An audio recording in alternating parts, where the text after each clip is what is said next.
Hi, this is Mark with my analysis for the week commencing the 5th of November.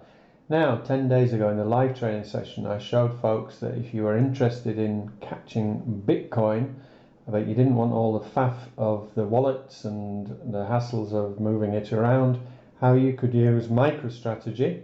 And I went into detail as to why MicroStrategy is very similar to Bitcoin, and it's a way of getting involved via stocks. I got in down here where I explained it to you, and this is up 33% in 10 days. I don't get involved in stocks unless I see a minimum 25% potential profit in a short period of time. I also used 5 times leverage on this, so I made 150%. I also showed you Riot at the same time. They are a Bitcoin miner, and I only used twice leverage on this, but I am up 48%, and it's actually gone up 30%. What we teach you here, you can trade and invest and use the technical skills for anything. None of this, obviously, financial advice. It was a weird week last week. I mean, on the Monday morning, I was working with a student and we looked at the USD, and from the market open, it only moved 20 odd pips until really the US markets opened. Even then, it didn't do a right lot. This is like the old days. We used to get this on an Asian session night and then get the London breakout. And then we had similar periods during the week where it just went to sleep for hours and hours and hours and hours. And then finally, Friday, predictably, NFP came out and bang, off it went. So for the week ahead, we need to have a look now. There's been some major moves. What do we think is going to happen with FX? As far as the major moves go, one of the folks I recommend you read for fundamentals is Mark Chandler. And he had produced this blog post prior to the NFP news, and he was explaining why he felt that unless the jobs news was surprisingly good, the dollar was going to fall back. So check out this interview and get in the habit of following this guy. It's really good analysis. Now, when it comes to fundamentals as well, this was an interesting article in the BBC. I don't read the BBC very much these days because it's a government mouthpiece, and the journalism I find is very poor and very one-sided. But this is an interesting article. It's talking about China and Australia. They don't like each other, but they need each other commercially. And it explains some of the ins and outs of their relationship. And I've shown you this many times before. One of the big things that China needs from Australia is iron ore. Iron ore is used in steel production, and China is one of the world's major steel producers. They also need coal briquettes. Coal briquettes is a certain specific type of coal used in power stations. And although China has a lot of its own coal, it doesn't have enough of this type of coal. And this is why it's so important to Australia, because 40% of their exports go to China. So if you understand some fundamentals, it will help you become a better trader. Now, last week we saw NFP. This is why I don't trade it. We also had the Canadian jobless news came out worse than expected. 5.7% unemployment rate's gone up. Average hourly earnings in the US worse than expected, though revised up last month. If people are not earning any more money, they don't spend it, which is bad for the economy and for growth. This was the big news for the dollar. The previous month's results were reduced by 40,000. How they get it wrong so much, I don't know. And then this month was down another 28,000 unexpected, and the unemployment rate is up. Another concern here for the dollar is that ISM services PMI, excluding manufacturers, is creeping ever closer to 50. Below 50 is seen as recessionary. So, for the week ahead, we have a relatively quiet, scheduled news week. There's obviously the situation, there's 2 wars going on potentially around the world, which are a major problem and could kick off at any time. And then you've got the RBA rate on Tuesday morning. So if I'm trading the Aussie dollar, I'm going to wait until this comes out. It's expected they're going to raise rates. If they don't, it could drop. If they go more than expected, it could shoot up, or it could do neither or either. So as a result of which, because it's so unpredictable, wait till it to come out and the rate statement before getting involved. But then you've got a fairly free week with the AUD. Then NZD inflation expectations. Pound, Bailey and Powell speak. Now, speeches are a little bit tricky. Generally, they don't say anything contentious, but the other week, Powell did use his speech, can't remember where it was now, 2 weeks ago, and it did rock the market. I think the S&P shot up 30 and down 30 within 5 minutes. So there's always a bit of a risk what they might say. Lagarde speaking as well, and Powell speaks again. It's Powell speaking this time. Panel discussion about monetary challenge. Yeah, really interesting. Must get there. Not. And finally, pound on Friday. Don't trade Fridays anyway, but be very careful with the pound because GDP growth. There's rumours that the UK economy, again, the Bank of England now changed tune again, now saying that they're worried about a recession. So, for the week ahead, Forex, what we're looking to trade and why. As ever, I start with the dollar index.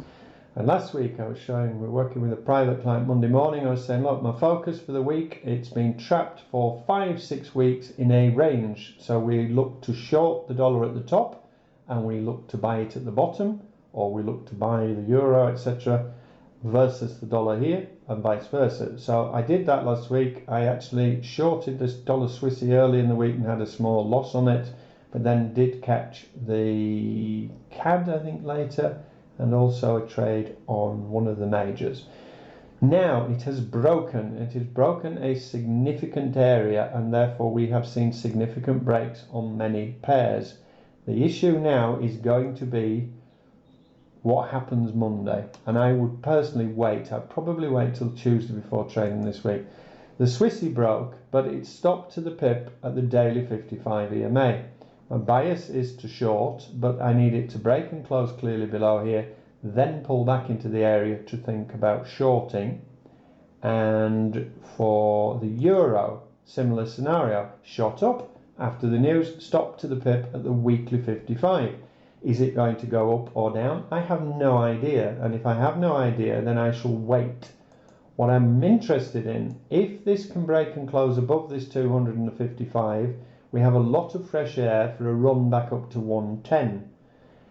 I want and need a break and close up here on a daily and then a pullback, and then I would look to long. Shorting is going to be much trickier because there is a small gap that we're in here, a range. It may well bounce again off the 55. So really to short, I would need it to break and close below 106 to continue the move down. Fundamentally, I'm more of a mind of shorting than longing, but I'm open to the suggestion to long. USD CAD broke a triangle the other week, which suggests this could potentially still be a 1200 pip move, which will take this way up here. However, it pulled back on Friday after the news, and it pulled back exactly to the line. And there is some previous support and resistance going on in here as well when you look to the left. On the daily, I don't have enough reasons to take this trade here. I would need to be looking down here, 34. On a daily, however, we do have 55 EMA and 78.6 fib. I am interested in this, but I'm not going to place a forward order. I'm going to watch this and see what happens Monday and probably wait till Tuesday. The pound, the same as the euro, came up to the pip. This is why I use the 55 and 200 EMAs at the weekly. So it's a similar scenario to that euro. A break and close above, I'd think of a long, although fundamentally it doesn't support the theory. Or for a short, I need a break and close below this area here. Then I would think about a short later in the week. Euro pound on a weekly. Now, my bad here, I left this running on Friday and shouldn't have done.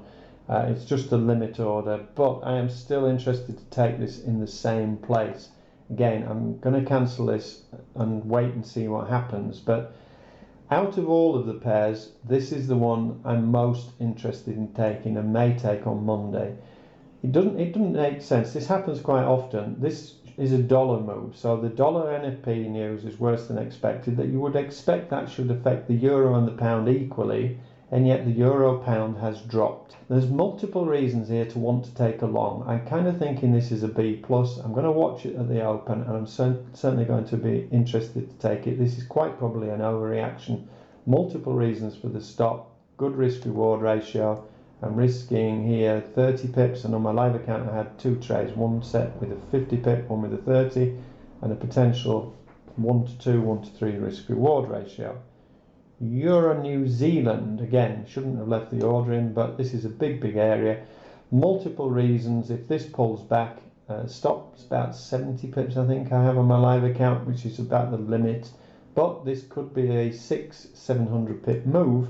Multiple reasons if it drops to suspect it's probably going to bounce there.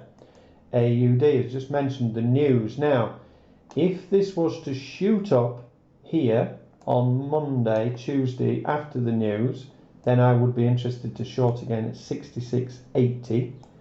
Aussie CAD, stop to the pip, 55 EMA, you get the picture. Pound CAD, I'm interested in this one now. We did break finally and pulled away from all these EMAs. So I am interested to long the pound CAD 168, so the order would go in at 168.10. And in terms of a stop, you could go just below the 55, you could go below the trend line, or you could be ultra cautious and go below this weekly 200 EMA, as well as risking 70 for 140, so that's your 1 to 2, and possibly 1 to 7 or 8. Dollar yen, I said, do not get involved in this of late, and many folks will have wanted to short at 150 because we know the Bank of Japan's trading this, but I explained that you never know where it's going to spike to. As it is, it's spiked to a double top there, but that, had you taken that 150 last week, you would have lost because that would have moved 178 pips. You are fighting the Bank of Japan. You are fighting market makers and brokers who know the stops are up here. Leave it well alone. Okay, I'm going to leave it there for now because, as I said, I'm going to basically wait until Tuesday. I want to see what happens on Monday first because it could be an overreaction and the dollar promptly flips back the other way. And then on Tuesday in the live training session, I'll go through in detail my thoughts and potential trades for the rest of the week. We'll also have another look at stocks, mining stocks and crypto. See you Tuesday. Catch you later.